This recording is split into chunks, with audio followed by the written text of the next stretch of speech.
Hello again to those who are just catching this talk for the first time, and for those coming back to listen again because it was worth hearing twice. We at the Downland Filling Station had the pleasure of Ian Macdonald's company Thursday night when we met at Hampstead Norreys Village Hall. You're always welcome. Here you can listen to his talk as he covered the relevant and crucial topic of finding joy in anxious times. But first, I want to send out an eternal thank you for a couple of the testimonies we had. One was for the birth of a healthy baby when there had been concerns otherwise, and for an all clear from cancer. Isn't our God good? Now it's time to welcome our speaker, Ian Macdonald, speaking on radical joy in anxious times. Over to you, Ian. Well, you beautiful human persons, it's a privilege to be here tonight. Thank you so much for the welcome. And indeed, hello, if you're listening on YouTube. So it really is an honour and a joy to be here tonight. And it's always sort of humbling to know what do I bring. But I am passionate about this subject of joy and what that might mean for our human journey. Just so you know a little bit more about me, I describe myself as a messy, broken, hopeful, happy human becoming who is fueled by faith. That's me. I'm a theologian. I'm a gelatologist. And in case you're excited about Italian ice cream, that's with an O. That's the study of laughter. So if you want to talk about laughter, I have much to say on the subject. And I'm a stand-up comedian. So I find myself in an odd place tonight. I have to remember tonight I'm at a preaching gig, not a stand-up comedy gig. But having said that, heckling is fine. And I want to take you on a little bit of a journey with joy, that we explore that together. But by way of introduction, how many of you have seen the film Cool Runnings? Yeah, it's a great film. If you haven't seen it, it's the Jamaican bobsled team, and they are full of life and verve. And when they're at the Olympics, they feel the pressure to try and conform a little more to the stereotype, the Teutonic approach to bobsledding. And Doris is not happy, the team captain, with this larking about. So he says to them, "You don't see the Swiss team doing that." And to which Sanka replies, "You don't see them laughing either." And I just had that in mind because at times I come across the idea that Christianity is not associated with joy. It's associated more with a dullness or a seriousness. In fact, I was talking to someone who'd been going to church most of their lives, and we were talking about laughter, and he said, "Well, of course, Jesus never laughed." And I said, "Run that by me again." And of course, he'd grown up in quite serious churches where whenever the Bible was read, it was with the voice. And Jesus said unto him, you know, and he'd kind of got the impression that this was the tone of Jesus. So this subject of joy is one that we need to wrestle with and perhaps own. Some of you were excited there would be a video clip, but there's no sound tie-up, so there are no video clips, I'm afraid. So just some context. The Bible is full of talk about joy. 68 times in the New Testament, 241 times in the whole Bible, but of course much more alludes to this happiness, this joy. So rejoice in the Lord always. And just in case you haven't got the message, again, I say rejoice. It's a lovely passage that goes on to talk about peace and not being anxious about anything. And then we have the fruit of the Spirit. I don't know what the PowerPoint's doing. It's got a life of its own, but you probably know these verses. For the fruit of the Spirit is peace, joy, love, joy, peace, patience, kindness, goodness, faithfulness, gentleness, and self-control, with joy right at the heart. So that excites me, and that's something I've experienced this evening. There was a sense of play and fun and joy as I came into this room, so I'm preaching to the converted. But I want to tell a little bit of my story, This is my family. The dog, very much part of it. They're looking suspicious about a camera, and also my daughter's boyfriend as well, who lived with us during lockdown. And I want to just contextualize this because it worries me sometimes when Christians talk about joy, and it's in that kind of cheesy Christian poster, always victorious, never down sort of a way. So I want to be honest about my own context. My family is brilliant. I love them to bits. But life has not been straightforward for us. My wife, Jo, did not have what you would describe as a good childhood. And that left her with all sorts of struggles, including depression. And that's been a companion for us on the journey. You may not be able to tell there, but the person next to my wife, Jo, is Haddon. He's my eldest son. And his birth was non-ideal. And he developed cerebral palsy in that process. And he's remarkable. He's been one of my greatest teachers. But there has been that tremendous sadness and struggle as a family as we've journeyed not only with depression, but the demands and joys and sorrows of our disabled son. And life along the way has been messy and complex. And there have been tears and there have been struggles. But Shelley, you asked for testimonies. Yes. And it is faith that has somehow, I think, held us together. And within faith, finding joy and laughter in amongst the tears has been key to that. And you can imagine, with the complexities of our family, life has at times been quite stressful. And just before COVID, I was very surprised to find myself not only stressed, but I went into full anxiety and had to have time off work for anxiety. So I'm not standing up here saying, be joyful and everything is sorted and life is not complicated. And then, of course, lockdown, for me, for us, like so many of us, has been tremendously difficult. So we talk in a very specific context about joy. But before we get any further, let's define joy. What are we talking about, my friends? This is the point where you can answer back. Yellow rubber ducks. Joy is yellow rubber ducks. Yes, possibly. I quite like that one. That's a very large one. How else would we define joy, my friends? Well, the baby that we were talking about earlier. Do say that again, sorry? The birth of the baby that was just heard about earlier. Yes, birth of a baby, a celebration. Yeah, that's fantastic. And there's something joyful about new life and new hope, isn't there? Any other definitions or thoughts of what we mean by joy? An achievement. An achievement, possibly, yes. Things associated with joy. That may not be joy itself, but it's certainly associated with it. Thank you, really helpful. Any other thoughts? Contentment. A contentment. That's quite a good word, isn't it? Because that feels like an inner word. Yeah. Any other stabs at it? Lightness of spirit. A lightness of spirit. I said lifting the heart. Lifting the heart, lightness of spirit. Yes, I like that. There is a quote that says angels can fly because they take themselves lightly. So there's something glorious about that. But what's the difference between joy and happiness? Happiness is of the moment and joy is more rooted inside you. That's a really good stab at it, thank you. I'm not saying there's an easy answer or the answer on this, but thank you for having the courage to have a go. Any other thoughts?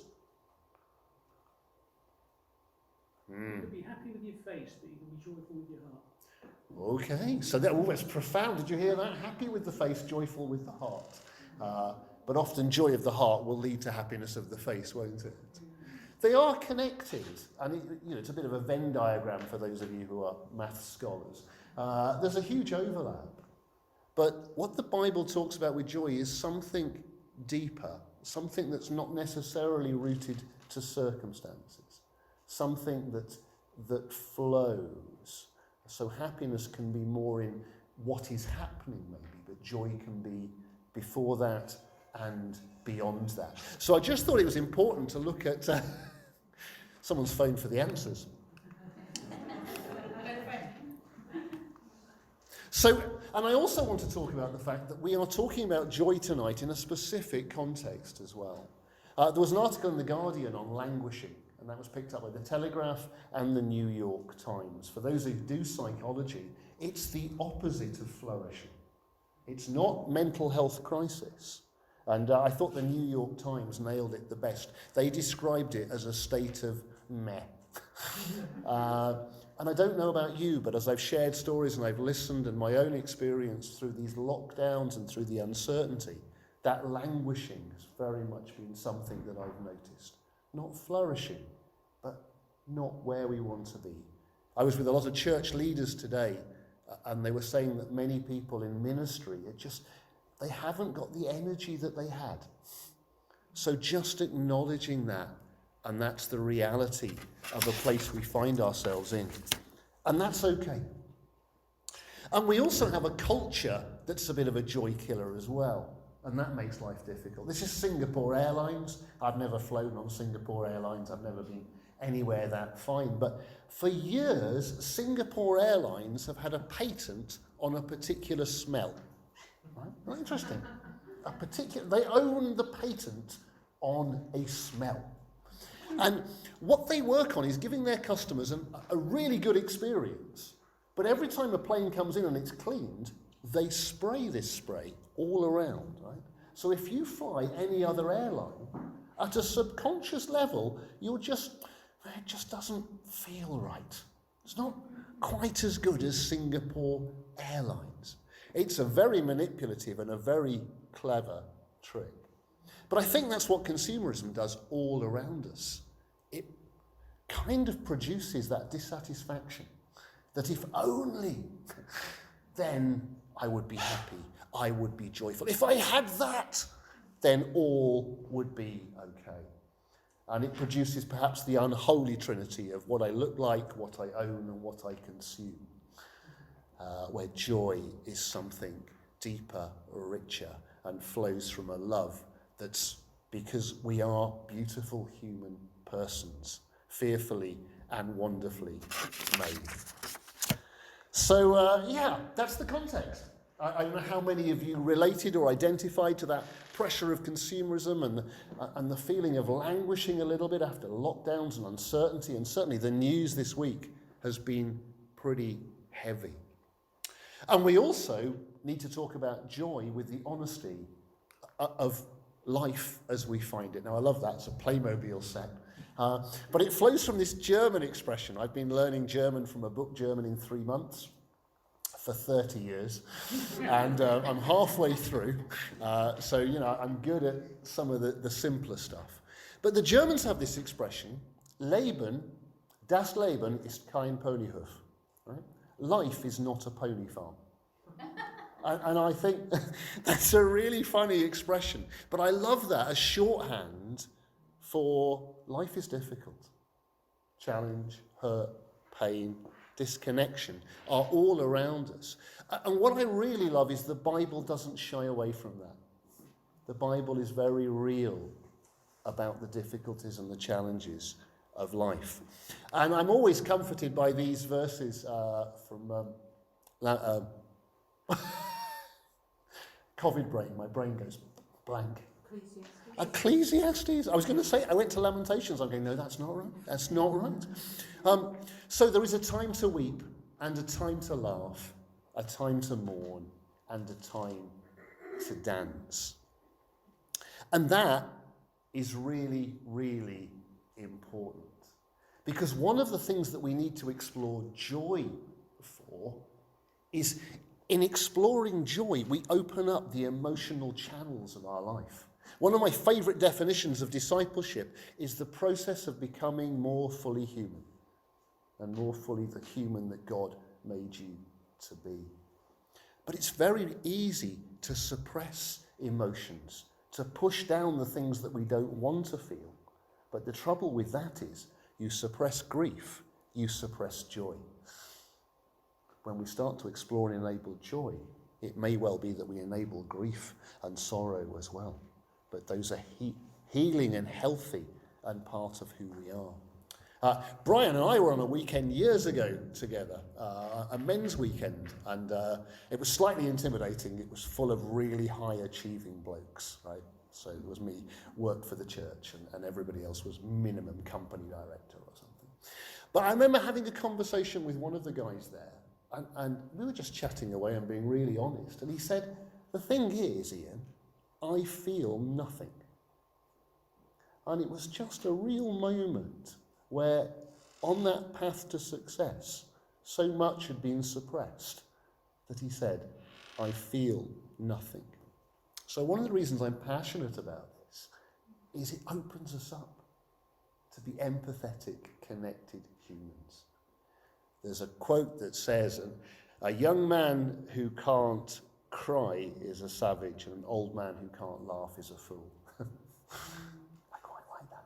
We are made body, mind, soul and spirit, emotional, whole people to connect, joy and tears.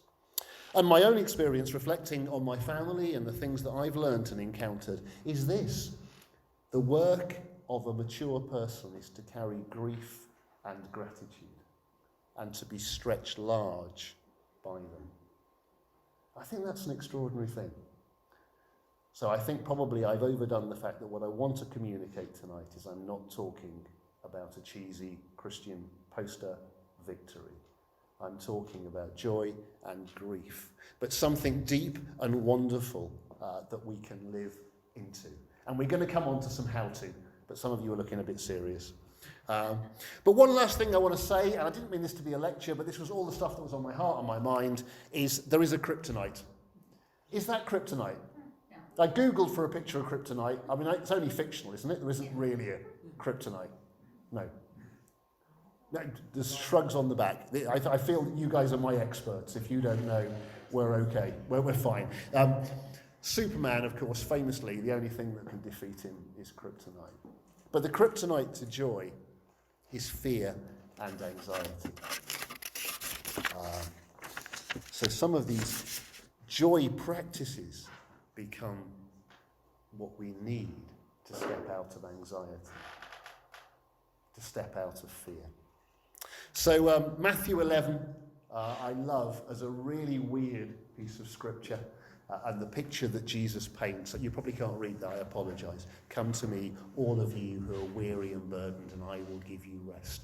Take my yoke upon you and learn from me, for I am gentle and humble in heart. Take my yoke upon you and learn from me. It's beautiful, and you will find rest for your souls. And that's in the context of what Jesus has just said before, is blessed are you, Father, because you've hidden these things from the wise and learned and revealed them to little children. And your example of the baby was beautiful. But how much children, young people embody play, joy, curiosity, that freedom that is to become our teachers. And then Jesus reminds us that his burden is not a heavy one. So I like that. And that enables all sorts of stuff, and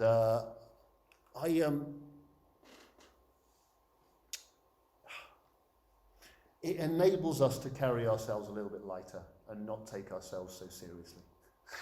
I think fear and anxiety and pride are all wrapped together, and Charles Schulz, the cartoonist of Peanuts, said if I could give one gift to the next generation, it would be the ability to laugh at ourselves. I love that.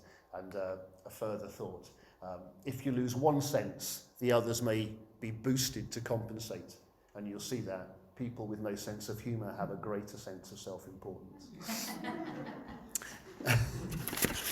Now, one or two of you have singed there, and someone particular has come to mind. You can pray for them. Trying to untangle this stuff. We'll come to some practices, but we got to that bit in the talk where people are just going, do you know what? Man, this is getting heavy. So I just want to lighten the mood a little bit. And I say, as a Christian who practices joy and grief, I find a lot of funny stuff in the church.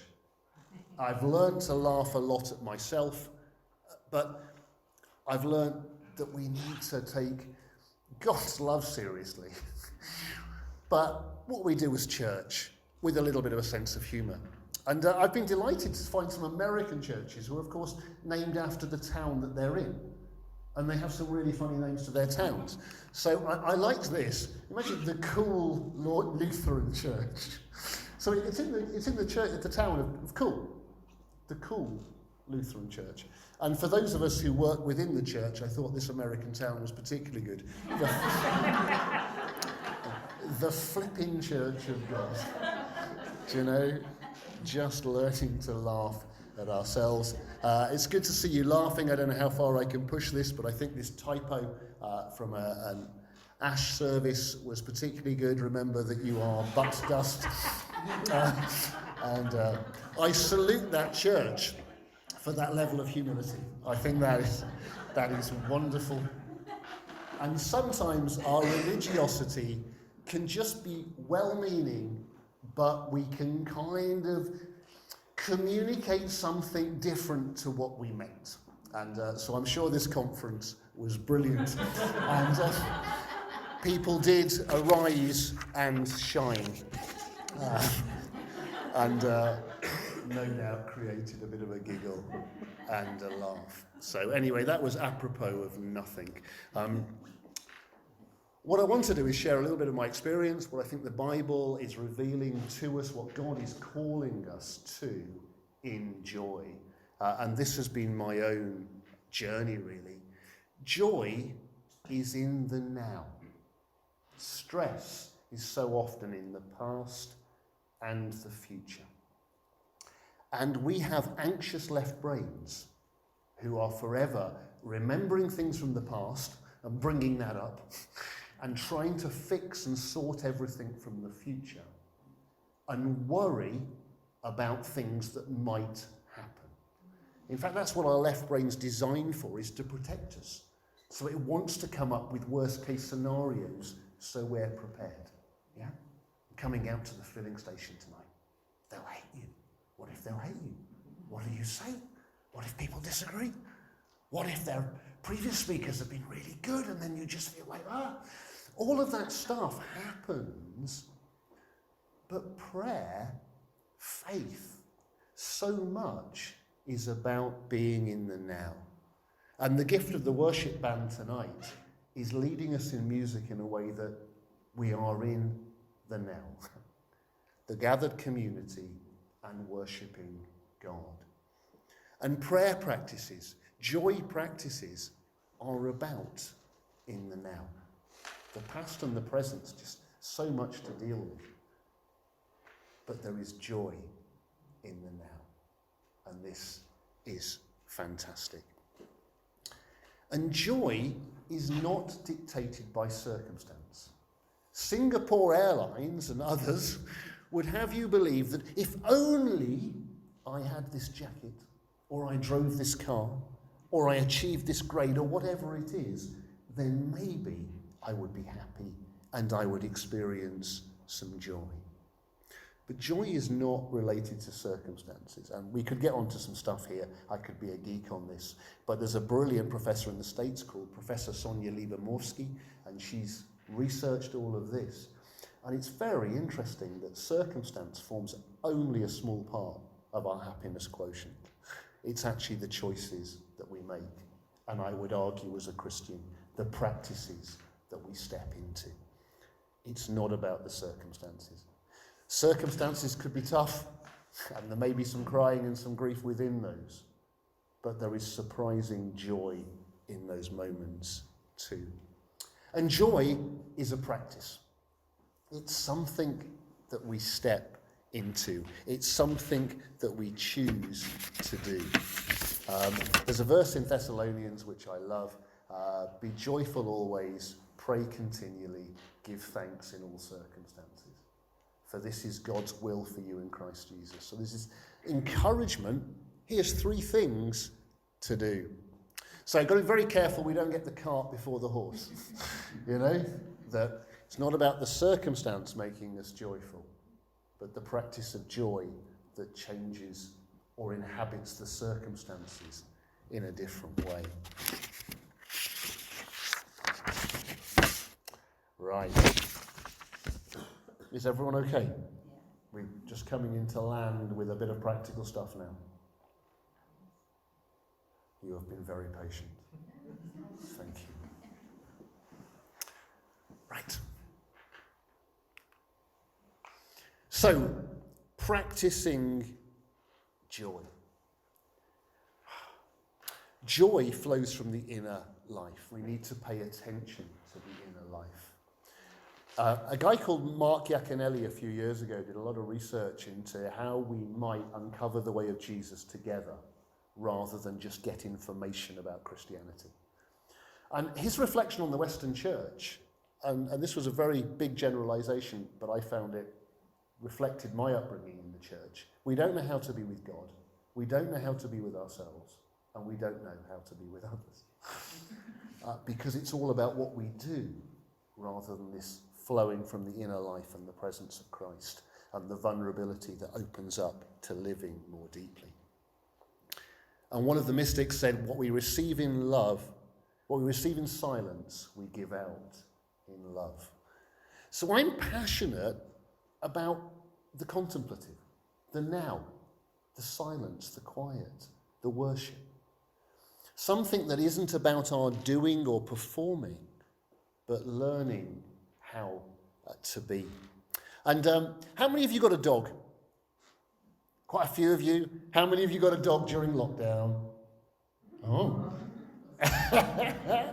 One or two. But if you've trained a dog, right, you'll know that the dog is very anxious if it doesn't know where it fits in the pack. And if the dog thinks it's in charge, it's a nightmare. It barks at everything, it runs around, it jumps up because it's trying, what's my role here? What am I supposed to be doing? How do I do this? How do I control it? And you see that in an anxious dog.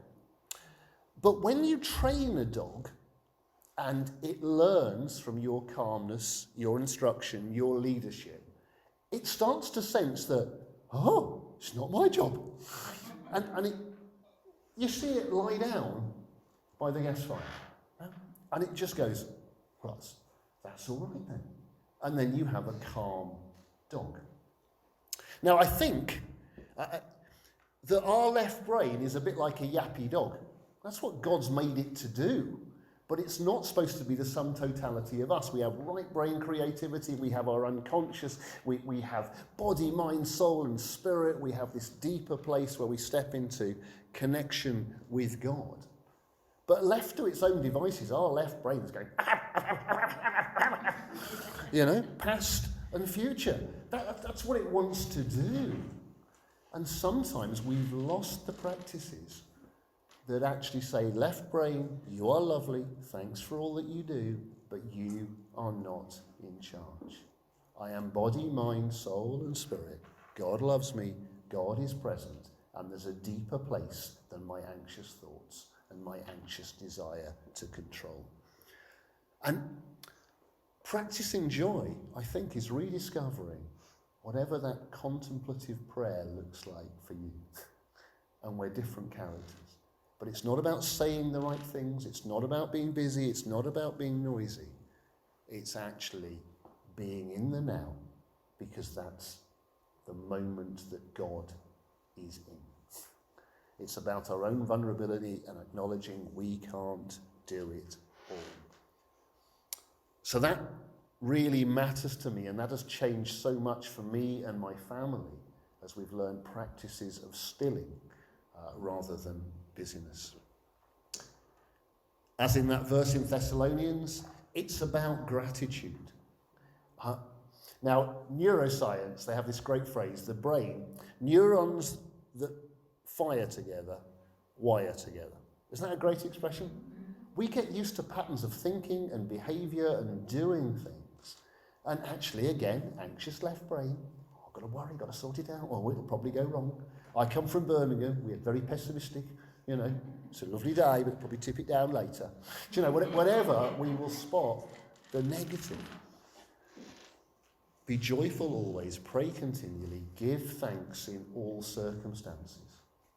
And that practice of gratitude, writing down 5 things each day that we're grateful for, saying them out loud, I thank you for what these are, begin to change the way that we think and we practice. And we start to notice the joy that's at work, the little miracles or God incidences, as Shelley calls them. And the last one that I found is brilliant, my friends, is smiling. You know? So be joyful always. Rejoice again. Practice joy. Now, this is back to the cart before the horse, right? So we live in a kind of culture that goes, well, I suppose if I achieve certain things and I own certain things, I might be a little bit happy or joyful. And then if I'm a little bit joyful or a little bit happy, I might smile or I might even laugh. Aha. But actually, the way that God's made us is almost the other way around more. In that in smiling, it changes the way that we see and experience the world. So practicing joy, finding some stillness, finding ways to be in the now. That might be music for you, that might be a candle, that might be contemplative prayer practices, and we might do one of those in a minute if people want to. It's about practicing that gratitude, that notice that joy bubbles up, and there are good things even in the midst of difficulty and pain. And it's just remembering to choose to smile. It's a beautiful thing. Rejoice always. Rejoice in the Lord always, and again I say rejoice. Anyone else who grew up in the 80s and in church probably can't hear those verses without the... You're with me, aren't you?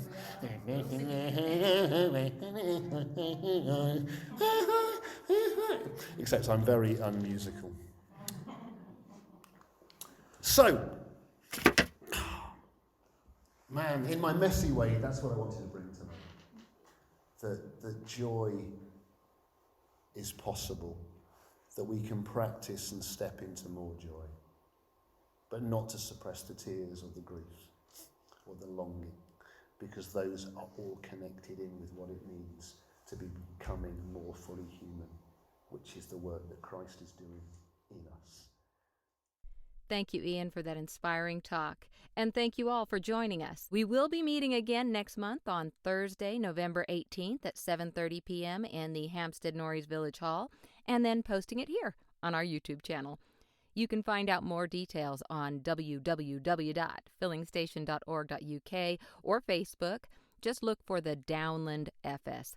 And you can get in touch via our email, downland@thefillingstation.org.uk. Until then, may God bless you and keep you.